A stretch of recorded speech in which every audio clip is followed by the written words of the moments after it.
Alrighty. My X is how can we help the world feed itself?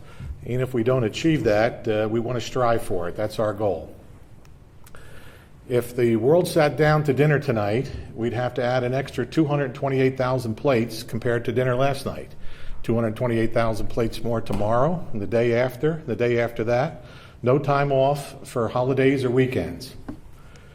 These people have to live someplace. In the U.S., we lose over 3,000 acres per day, according to the EPA, of farmland to development. And the UN has already concluded that we've reached peak farmland, that we're now in a decline on the total number of acres being planted each year.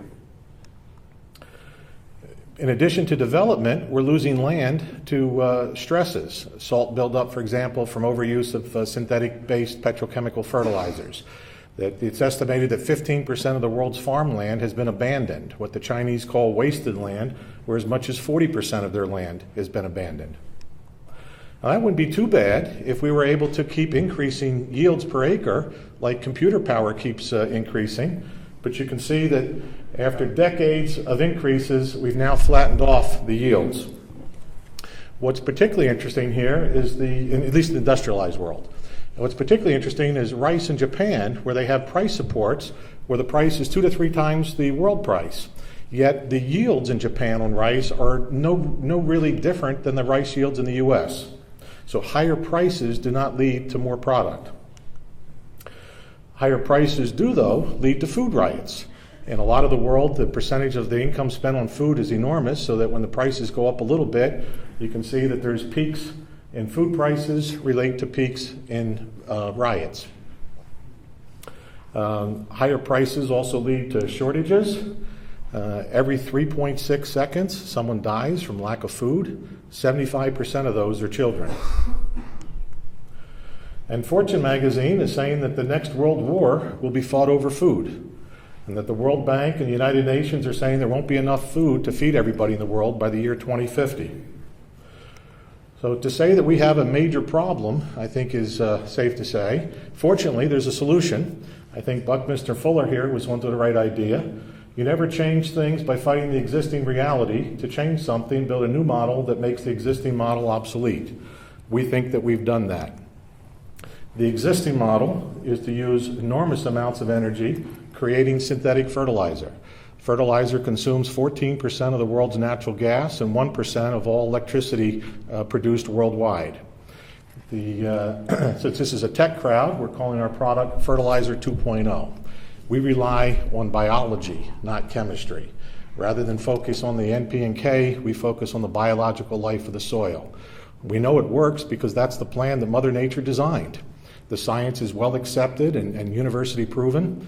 The product that we use is all natural, naturally occurring microbes from the soil. We've isolated, concentrated, and made into a standardized formula.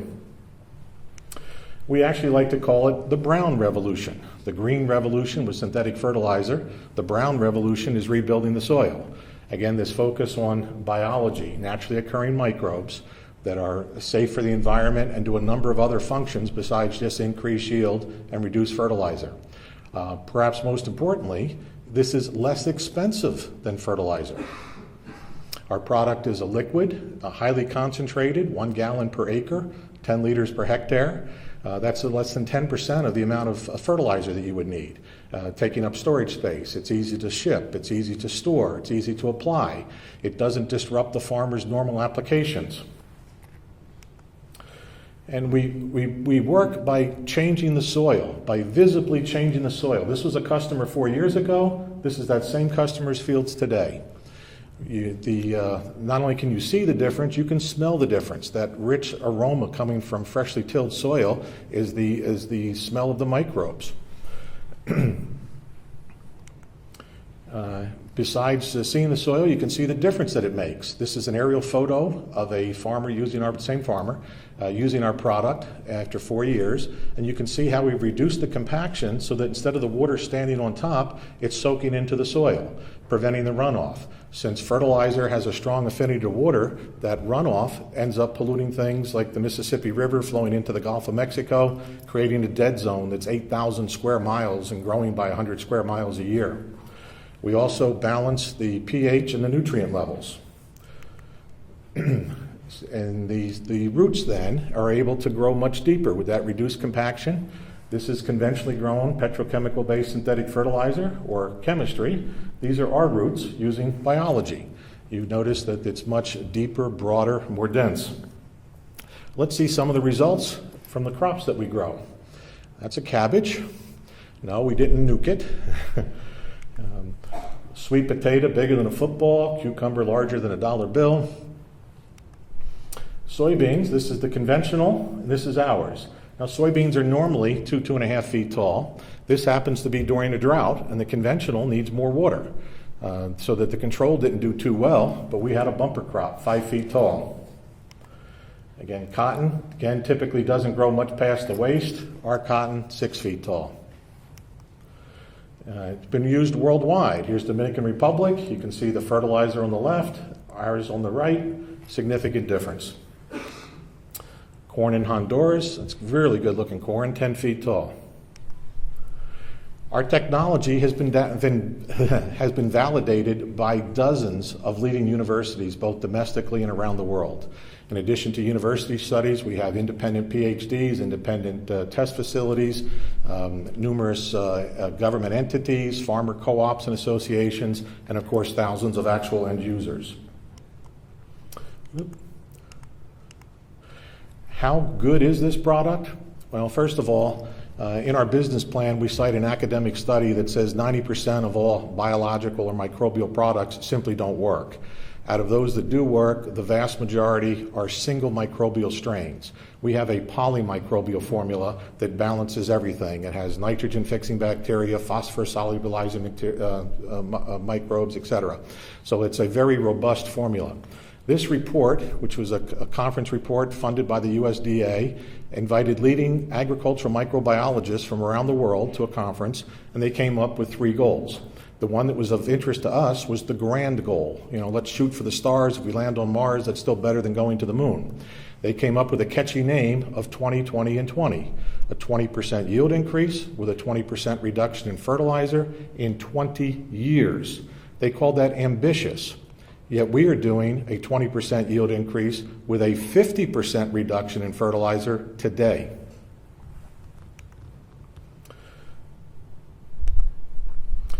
You may have read the book, Unleashing the Killer App, where they talked about the stirrup and the second order ramifications of a first order development. That the stirrup allowed mounted cavalrymen to use their jousting sticks without falling off the horse. But that led to significant changes of economic, social, and political changes in medieval Europe. And our secondary benefits, besides increasing the yield, are truly significant in their own right. So I call these the smaller X's. We make farming sustainable. Conventional farming using synthetic fertilizers is simply not sustainable. We reduce irrigation water. Again, this is Mother Nature's plan, not mine, but the microbes can literally extract moisture out of the air, even when it's not raining, and put it into the soil. The deeper roots allow the moisture in the soil to be accessed. Soil dries out from the top down.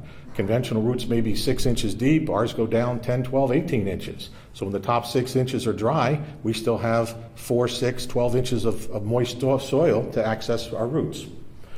We reduce petrochemical usage by 50 to 100%. In fact, we insist that you reduce fertilizer by a minimum of 50% to even use our product.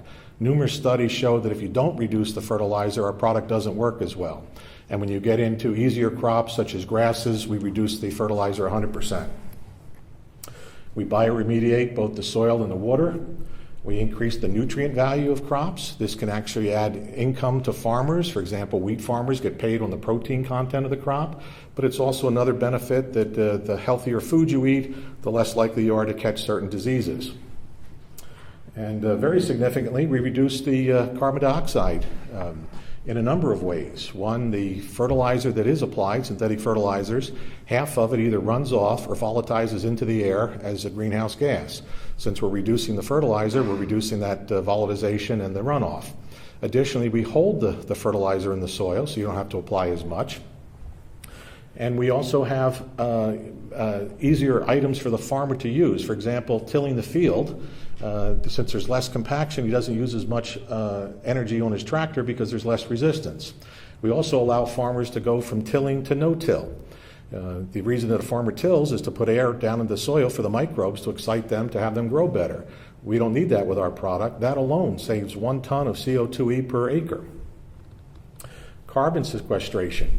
Many of you have heard about carbon projects where they plant trees in the Brazilian rainforest, and that's great, except that that's really temporary storage. It sequesters the carbon, but if there's ever a forest fire, all that carbon is released. For every 1 ton of carbon sequestered in plant life above soil, there are 2 tons sequestered in the soil. And with our deeper, broader, massive roots, probably more than that. And lastly, the rehabilitate abandoned and wasted farmland. We think that we can bring a lot of that back. We're already doing that in a number of foreign countries. Thomas Edison, whose workshop wasn't too far from here, didn't invent the light bulb, but what he did do was make it commercially viable. And that's exactly what we've done. We didn't exactly create this product, Mother Nature did. But we've been able to bring down the cost, the concentration, combination, and consistency of the microbes to where it's a marketable, viable product. This is not vaporware, it's not a concept, it's not an idea. This is something that is actually in production.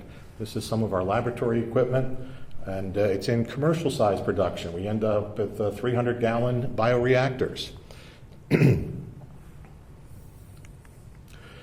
As the analogy of this presentation is the moonshot, we'll end it here and say that BioSoil, the makers of Sumagrow, have finished the first phase of its corporate development. We've laid a solid foundation. We've proved up the concept that the product works. We've got initial sales. Now we're ready to blast off into the next phase of our development. We are looking for collaborators, both individuals and companies, that would like to come along for the ride. Thank you.